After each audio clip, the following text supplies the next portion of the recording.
नाव आहे विज्ञान विज्ञान भैरव. भैरव. तर प्रेक्षक हो, आजचा आमचा विषय आहे शाकाहार की मांसाहार. तंत्रामध्ये शाकाहार आणि मांसाहार याबाबत काय भाष्य केले आहे, ते योग्य की अयोग्य.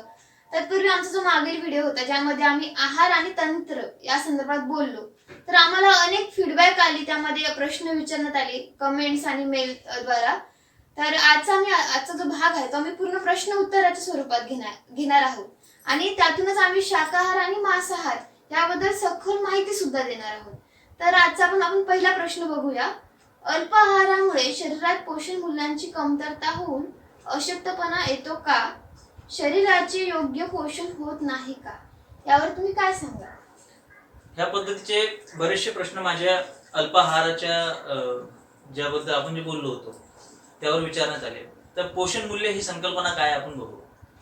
आयुर्वेदामध्ये, सिद्धामध्ये, तंत्रामध्ये अन्नाच्या अशा पद्धतीचं वर्गीकरण आढळत नाही. काही जण म्हणतील की आयुर्वेदामध्ये ते आढळतं, पण प्रथिने किंवा कार्बोदके ह्या स्वरूपाचं जे आहाराचं वर्गीकरण दिलेलं आहे त्यामध्ये अमुक एक गोष्टच खाण्याचा आग्रह आयुर्वेद करत नाही. बरेच जण म्हणतील की काही जणांच्या माहितीत तसं करत असतील.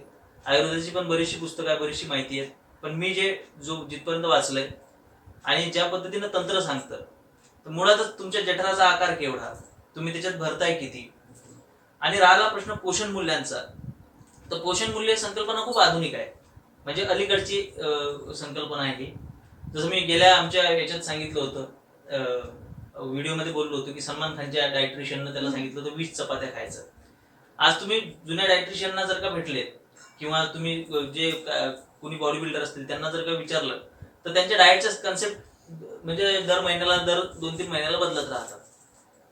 तर काय होतंय की पहिल्यांदा मी ऐकायचो की रेड मीट मध्ये प्रोटीन नसतं, व्हाईट मीट म्हणजे कोंबड्याचं मांस खायला पाहिजे, त्याच्यामध्ये जास्त प्रोटीन असतं.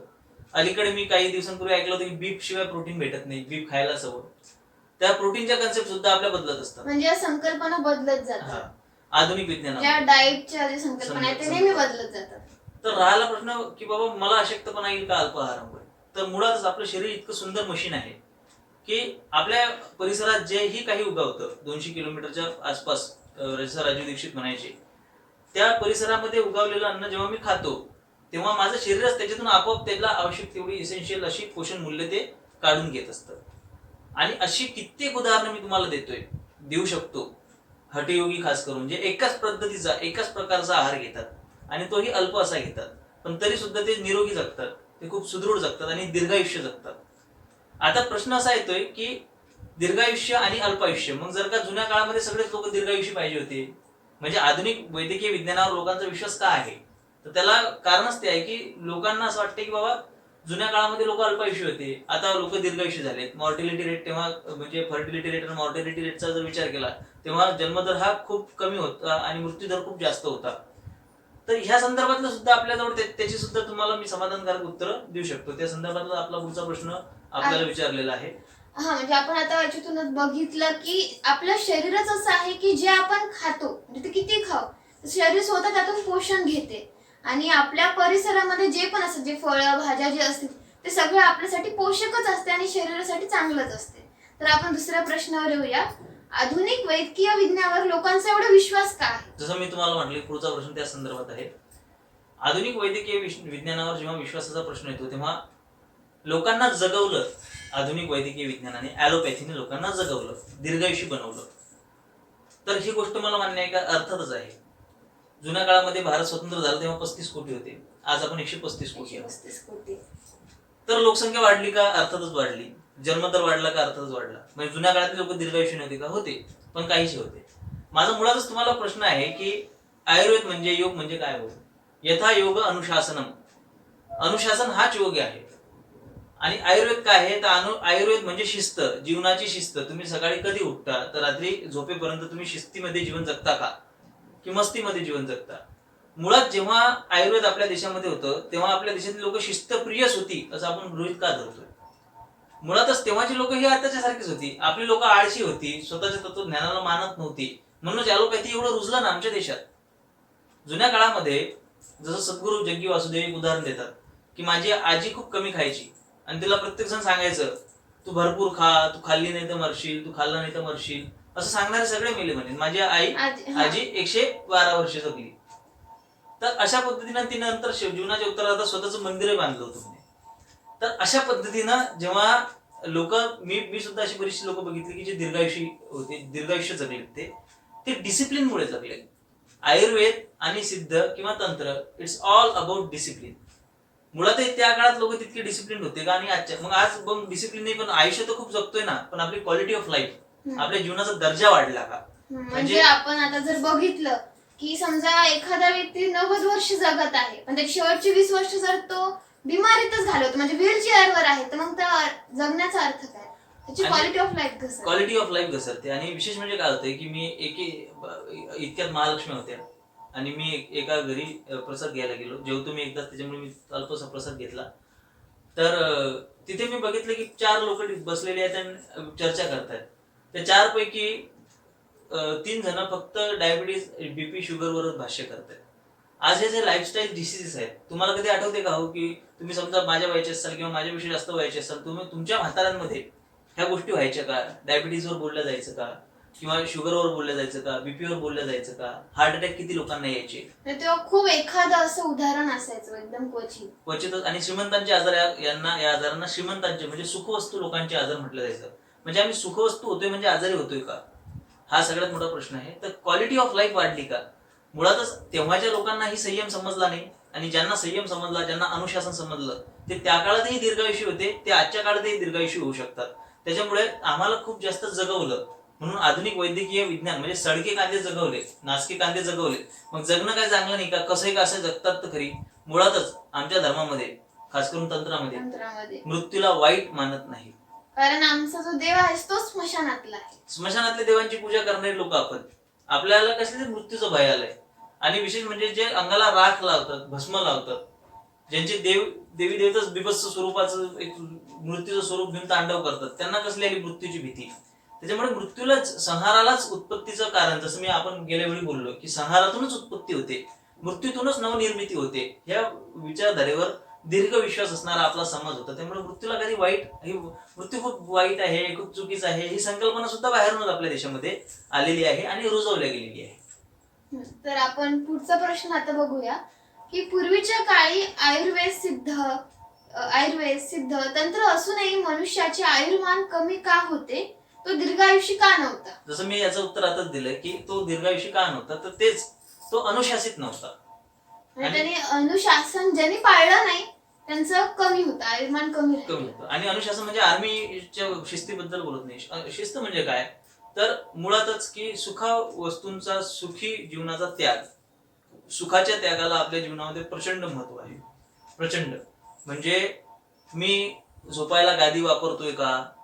जसं मी बघितलेले सगळे आचार्य, माझ्या संपर्कातले सगळे जे महान व्यक्ती आहेत, जे आध्यात्मिक गुरु आहेत, त्यातले बहुतांश लोक, म्हणजे क्वचितच लोक झोपायला गादीचा उपयोग करतात. आम्ही सुद्धा गादीचा उपयोग करत नाही झोपायला. चटईवर झोपणं, सुखांचा त्याग करणे. इव्हन आता हिवाळा आहे तर थंड पाण्यानं, म्हणजे ज्या पाण्यानं आंघोळ करतो त्याच पाण्यानं, काही विशेष करायचं नाही. म्हणजे काय, हठयोगामध्ये शरीराला प्रचंड त्रास दिला जातो. कारण की मुळातच त्या त्रास दिला जातो म्हणजे काय, त्याला मूळ स्वरूपात, प्राकृतिक स्वरूपात जगवण्याचा प्रयत्न केला जातो. तर ही शिस्त, ह्या शिस्तीबद्दल मी तुम्हाला बोलतोय की मी सकाळी पहाटे उठतोय ब्रह्ममुहूर्तावर. मी रात्री कितीही वाजता झोपलो तरी, रात्री लवकर झोपण्याचं महत्व तंत्रामध्ये नाही. तंत्रामध्ये रात्री लवकर झोपायला काही महत्व नाही, उलट जागरणाला महत्व आहे. दत्त संप्रदायामध्ये पौर्णिमेला जागरण करतात, वारकरी संप्रदायामध्ये एकादशीला जागरण सांगितलेलं आहे, कोजागिरी पौर्णिमेला जवळपास सगळेच जागतात, महाशिवरात्रीला जागरण सांगितलेलं आहे, कृष्ण जन्माष्टमीला जागरण करतात. जागरण गोंधळ आपल्या देशामध्ये केला जातो. माताचा जगराता असतो तेव्हा जागरण केलं जातं. जागरणाचं महत्व अनन्यसाधारण असतं. त्याच्यामुळे आधुनिक वैद्यकीय विज्ञान तुम्हाला खूप सांगत असतं 8 तास झोपा, 10 तास झोपा, 15 तास झोपा. पण मुळातच जागरण तंत्रामध्ये वाईट नसतं, पण सकाळी उठण्याला प्रचंड महत्व आहे. 3:30चा जो वेळ असतो ना, 3:30 वाजताचा, तो खूप महत्वाचा असतो, प्रचंड महत्वाचा असतो. म्हणजे किंवा निदान तुम्ही 3:30 वाजता तर कोणी उठू शकत नाही. श्रीकृष्णाच्या दिनचर्याबद्दल सांगायचं झालं तर मी वाचलेलं तुम्हाला सांगतो की श्रीकृष्ण 3:30 वाजता उठायचे. श्रीकृष्ण 109 वर्ष जगले. हे असं ऑथेंटिक स्वरूपात मी एका खूप वाचस्पती होते, आम्ही त्यांच्या तोंडून मी ऐकलं होतं. तर अशा पद्धतीचं जीवनमान जगणारे लोक, असे डिसिप्लिन लोक का जगणार नाहीत दीर्घायुष्य? तर हे त्याचं कारण आहे की आजची लोक सडकी कांदी जगवण्याची प्रोसेस वाढलेली आहे. कसा का असे ना जगवा त्याला. लोटत पाठत म्हणजे डीएनए स्ट्रॉंग कसे बनतात, तर तुमची पिढी त्याच्यापेक्षा स्ट्रॉंग बनली पाहिजे. म्हणजे असं प्रत्येक प्राण्यामध्ये जोडीदार निवडायची काय पद्धत असते, जोडीदार मादा निवडते आणि ती सशक्त जोडीदार निवडते आणि ती तिचे काही निकष ठरलेले असतात. पण आपल्या मनुष्याने निकषच बदलून टाकले. बापाकडे किती इस्टेट आहे त्याच्यानुसार तो पोरगी देतो. म्हणजे आपले निकष बदलले. आपण आपले डीएनए स्ट्रॉंग करण्याच्या ऐवजी आपण कमकुवत करत आहोत. त्याच्यामुळे वीक डीएनए जगत आहेत, दीर्घायुष्य जगत आहेत, पण ते डीएनए वीक आहेत हे आपण लक्षात घेतलं पाहिजे. म्हणून कोरोनासारखी महामारी आपल्या देशावर अधिराज्य गाजवते, आपल्या जगावर. तर म्हणजे अशा पद्धतीचं जर समजा आपण शिस्तीमध्ये जर जीवन जगत आहोत तर नक्कीच आपलं आयुर्मान हे जास्त राहील, दीर्घ आयुष्य राहील. दीर्घायुष्य. आणि तसंही प्रारब्ध आणि संचित ह्या गोष्टी सुद्धा आपण मानणारा समाज आहे. आता मी दीर्घायुष्याबद्दल बोलतो. मला समजा एखादा ट्रक उडवून निघून गेला तर दीर्घायुष्य बसलं बोंबलत जागेवरच, किंवा एखादा डीएनए फॉल्ट असला, काही अनुवांशिक आजार असला, त्याला काही इलाज नसतो, त्याला प्रारब्ध असं म्हटलं जातं. तर त्याच्यामुळे काय असतं, पण सरासरी त्यातल्या त्यात तुम्ही एक सुंदर जीवन जगू शकता जर तुम्ही सुखवस्तू जीवन म्हणजे सेडेंटरी लाईफ न जगता, लॅविश लाईफ न जगता तुम्ही जर काही डिसिप्लिन लाईफ जगताय तर अर्थातच तुम्ही दीर्घायुष्य आणि सुखी आयुष्य जगू शकता. तर आजचा जो मुख्य प्रश्न आहे की शाकाहार आणि मांसाहार यापैकी काय योग्य, म्हणजे हा सगळ्यांनाच प्रश्न पडतो. आणि हे आपण आता म्हणजे नैतिक अनैतिक दृष्ट्या सोडून आणि चूक बरोबर सोडून आहाराच्या दृष्टीने बघूया. कारण की नैतिक अनैतिक पशुबळी हा विषय धरून आपण एक म्हणजे विशेष असा व्हिडिओ बनवणारच आहोत. म्हणजे बळी प्रथेवर आम्ही एक विशेष व्हिडिओ बनवणारच आहे. आणि तसंही आम्ही जेव्हा सांगितलं की तंत्र हे नैतिक अनैतिकतेच्या पलीकडे असतं. तर पुढचा प्रश्न आहे की शाकाहार की मांसाहार यापैकी काय योग्य आहे. तंत्राच्या अनुषंगाने बघितलं किंवा ज्याला आपण म्हणू की समजा नैतिकता, अनैतिकता आणि चांगलं आणि वाईट ह्या दृष्टीने सोडून फक्त आहाराच्या दृष्टीने बघितलं तर तंत्र काय सांगतं, जे मी वारंवार सांगत असतो आम्ही की lump of flesh and lump of cabbage is equal in तंत्र. म्हणजे तंत्रामध्ये काय आहे, कोबीचा गठ्ठाही महादेवानं बनवलेला आहे आणि मांसाचा गोळा सुद्धा महादेवानं बनवलेला आहे. बुद्धांची एक कथा आहे अभक्ष भक्षणाची, सगळ्यांनीच ऐकलेली आहे की बाबा ताटात भिक्षा म्हणूनच जर का मांस आलं तर ते ग्रहण करायचं की फेकून द्यायचं, ती भिक्षा आहे, ते अन्न आहे, मग काय करायचं. तर अर्थातच ते भिक्षा आहे, ते ग्रहण करायचं. जेव्हा तुमच्यावर अशी परिस्थिती ओढावली जाते की तुम्हाला जिवंत राहण्यासाठी अभक्ष भक्षण किंवा सामिष आहार करायचा आहे तर तुम्ही तो करण्यास हरकत नाही. राहिला प्रश्न की जिवंत राहण्यासाठी नाही, पण आम्हाला डॉक्टरनी सांगितलंय किंवा आमच्या आहाराचा तो भाग आहे किंवा आमच्या परंपरेचा तो भाग आहे, जसं शाक्तांची परंपरा आहे मांसाहाराची, तर आम्ही तो करायचा का नाही, करायचा. आता मी स्वतः शाकाहारी आहे पण मी म्हणतो करायचा. पण का करायचा आणि कसा करायचा त्याच्या मागचं मी कारण सांगतो. जिभेच्या चोचल्यासाठी जर का तुम्ही शाकाहार जरी करत असाल की मला पुरणाची पोळीच करायची आहे, मला साजूक तुपातलंच खायचं आहे, जिभेच्या चोचल्यासाठी म्हणजे भौतिकता, भौतिक सुख, विलास, भोग किंवा आनंद घेण्यासाठी, म्हणजे उदरभरण नव्हे जाणीजे यज्ञ कर्म. तुम्ही अन्नग्रहण यज्ञ कर्मासारखं करताय की बाबा मला जिवंत राहायचं आहे, त्याच्यातून मला पोषक मूल्य घ्यायची आहे. आणि तसे आपल्या संस्कृतीमध्ये आहाराला यज्ञ कर्मच म्हटलेले, ते त्या स्वरूपातच घेतलं गेलं पाहिजे. त्याच्यासाठी जर का आम्ही घेतोय तर कुठलाही आहार हा योग्य आहे जर का तो त्याच्या मात्रेत असला तर. पण जर का आम्ही आता तुम्ही म्हणाल की मला मांसाहार डॉक्टरनी सांगितलाय, पण तुम्ही खरोखर तो डॉक्टरनी सांगितला म्हणून करताय, कारण की मी तरी बाबा कुठला मांसाहारी व्यक्ती हा मला आहाराची आवश्यकता आहे, मांसाहाराची आवश्यकता आहे म्हणून मी तो घेतोय, अशा स्वरूपाचा मी मांसाहारी तो जिभेच्या चोचल्यासाठी. म्हणजे असं मस्तच. आता मी सुद्धा मांसाहारी होतो, मला सुद्धा माहित आहे की मटन म्हणजे हा एक इव्हेंट असतो, इव्हेंट. आज मटन खायचंय, मग तो इव्हेंट सारखा साजरा केला जातोय आणि ते जर का इव्हेंट वारंवार जर का घडत असेल तर तो अत्यंत वाईट आहे, म्हणजे वाईटच आहे. म्हणजे आपण ते फक्त चवीसाठी खातो, म्हणजे शरीराला पोषक मूल्य भेटावं असं त्याच्या मागे. आता एखादा एक्सरसाइज करतोय, त्याला समजा वाटते की बाबा मला शरीराला खूप सुदृढ बनवायचं आहे, सशक्त बनवायचं आहे, त्याला व्यायामासाठी किंवा त्याला त्याच्या कोचनं सांगितलंय, तर त्याला कशा पद्धतीचा मांस खायला सांगतात, तर त्याला काय शिजवलेलं आणि त्यामध्ये त्यावर जास्तीचं ब्लॅक पेपर म्हणजे काळे मिरे टाकून आणि काळं मीठ टाकून त्याला खायला देतात. तुम्ही असं मांस खाताय का? तुम्हाला असं मांसाहार मान्य आहे का? आता तुम्हाला सांगतो की बाबा मांसाहार काय आहे किंवा शाकाहार काय आहे, तर कॉम्प्लेक्स सबस्टन्सचं कन्व्हर्जन सिम्पलेस्ट फॉर्म मध्ये करून आपल्या शरीर कन्झ्युम करतं. म्हणजे त्याला सोप्या पद्धतीत त्याला म्हणजे सरळ करून त्याची कॉम्प्लेक्सिटी कमी करून अन्न ग्रहण करतं. अन्न पचनामध्ये खूप जास्त ऊर्जा लागते, खूप जास्त. आणि मांसाहार पचायला प्रचंड ऊर्जा लागते. म्हणजे आम्ही ऊर्जाच खर्च करतो ऊर्जा मिळवण्यासाठी, तर हे अन्न अर्थहीन होऊन जातं. आता तुम्ही म्हणाल की बाबा याचं काही उदाहरण आहेत का? आता फिटनेस फ्रीक मिलिंद सोमन त्याचं आपण उदाहरण बघू किंवा सेलिब्रिटीचं उदाहरण. कुठलंही समजा आता शाहिद कपूर तो तर शाकाहारी आहे शाकाहारी आहे तरी त्याची तरी fitness फिट तुम्ही बघा. किती आहे. हा. आणि दुसरी गोष्ट म्हणजे मिलिंद सोमन जो आता सगळ्यात फिट म्हणून आपण त्याला ओळखतो, त्याचं वय खूप आहे वगैरे वगैरे, त्याबद्दल आपण ऐकलं. मी मिलिंद सोमनचं याच्यासाठी उदाहरण देतो, आमच्या सीताराम महाराजांचं यासाठी देत नाही की तुम्ही सीताराम महाराजांना ओळखत नाही, म्हणून मिलिंद सोमनचं मी उदाहरण देतो. तो महिन्यातून 1 किंवा 2दा चिकन खातो, तोही एक तुकडा. अर्थात तो चवीसाठी खातोय, कारण की पोषण मूल्य खायसाठी तो फळं खातोय तो सकाळी. आणि मिलिंद सोमनच्या एक्सरसाइज नुसार त्याचा आहार बघा, तो सुद्धा अल्पच आहे. तो एक वेळ भरपेट जेवतो. म्हणजे हे त्याच्या डाएट चार्टचा स्टडी करून मी तुम्हाला सांगतोय. म्हणजे मी बघितलं की बाबा हे फिटनेस फ्रीक जे आहेत ते कसे जगतात. त्यांच्या आहाराचा सुद्धा जर का आपण अभ्यास केला ना, ते सुद्धा चवीसाठी खात नाहीत. ती लोक सुद्धा काय आहे, जगण्यासाठी खातात की बाबा आम्ही जिवंत राहिलो पाहिजे.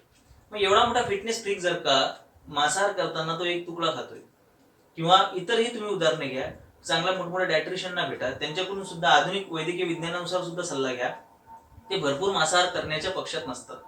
जर तुम्ही करतच आहात, जर तुमच्या परंपरेचा भाग आहे, जो प्रथेचा भाग आहे, किंवा तुम्हाला सांगितलं गेलंय, तुमच्या कोचनी सांगितलंय किंवा डॉक्टरनी सांगितलंय, तर तो अल्प करा. किंवा मग तो करत असाल तर मग इतर खाऊ नका. म्हणजे काय होतंय की बाबा मी माझ्या जठराला पूर्ण ठुसून भरतोय, म्हणजे मला त्याला चर्निंगसाठी मी जागा सुद्धा सोडत नाही आहे, आणि त्याच्यामध्ये प्रचंड ऊर्जा माझं शरीर घेते.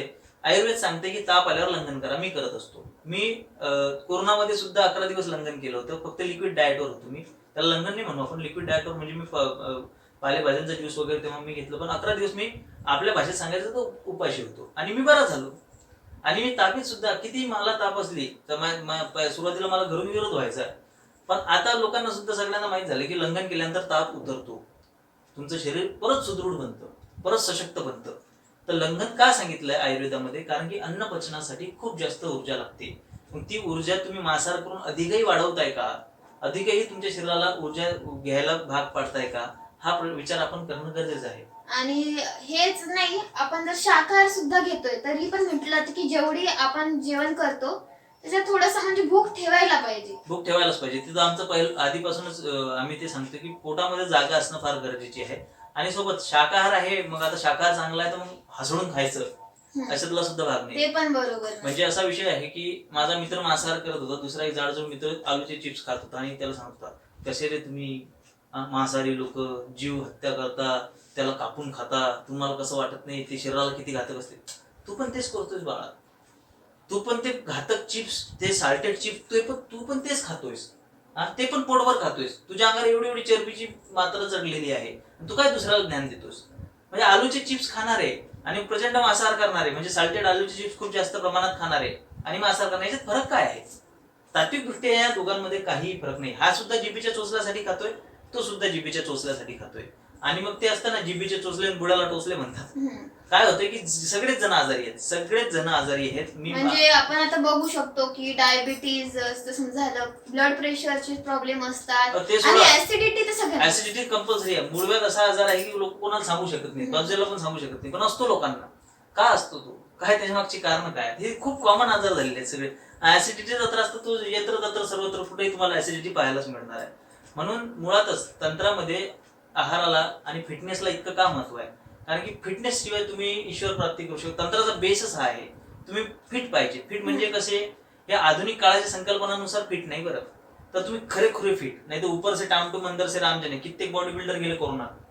तुम्ही जर फिट असाल तरच तुम्ही साधना करू शकता. आणि म्हणूनच तुम्हाला फिटनेस हे महत्वाचे असते. आणि म्हणूनच चवीसाठी खाण्यापेक्षा काय शरीराला कशाची गरज आहे ते बघा, आणि आपण काय खातो त्याच्यापेक्षा किती खातो. कारण म्हणजे प्रत्येक गोष्टी मात्रेमध्ये जोवर असते तोवरच ती चांगली असते. म्हणजे जर मात्रेमध्ये आपण घेत आहे तर ते अमृत आहे, आणि जर मात्रेच्या वर झालं तर ते विष आहे, आणि कमी झालं तरी सुद्धा.